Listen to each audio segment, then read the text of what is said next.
ஆனந்த விகடன் ஊடக குழுமமும் king makers IAS அகாடமியும் கடந்த 10 ஆண்டுகளாக தொடர்ந்து கூட்டாக முன்னெடுத்து வரும் இந்த குடிமைப்பணி குரூப் 1 தொடர்பான விழிப்புணர்வு இந்த நிகழ்ச்சி நான் கலந்து கொண்டதில் மிகவும் மகிழ்ச்சி அடைகிறேன். இந்த கிங் மேக்கர் ஐஏஎஸ் அகாடமியினுடைய முன்னெடுப்பு பூமிநாதன் ஏற்கனவே அரசு பணியில் இருந்த ஒரு புள்ளிவிவரத்துறையில் இவங்க முன்னெடுப்பை நான் கேள்விதான் பட்டிருக்கேன். இது வரைக்கும் நேரில் நிகழ்ச்சியில் கலந்துக்கிட்டதில்ல.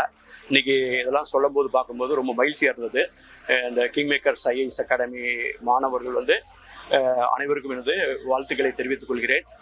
மெயின்ஸ் முடிச்சுட்டு இந்த நேர்காணலுக்கு ப்ரிப்பேர் பண்ணும்போது தன்னையே மிக முக்கிய சீரியஸாக உணர்கிற போட்டித் தேர்வாளர்கள் யாரும் இருந்தால் அவர்களுக்கு தனிப்பட்ட முறையில் அவர்கள் மீது கவனம் செலுத்துவேன் அப்படின்னுங்கிற உறுதிமொழியை நான் கொடுத்துருக்கேன். Wish all the best for those who are preparing for civil services. It's a great place to be in, and thank you very much.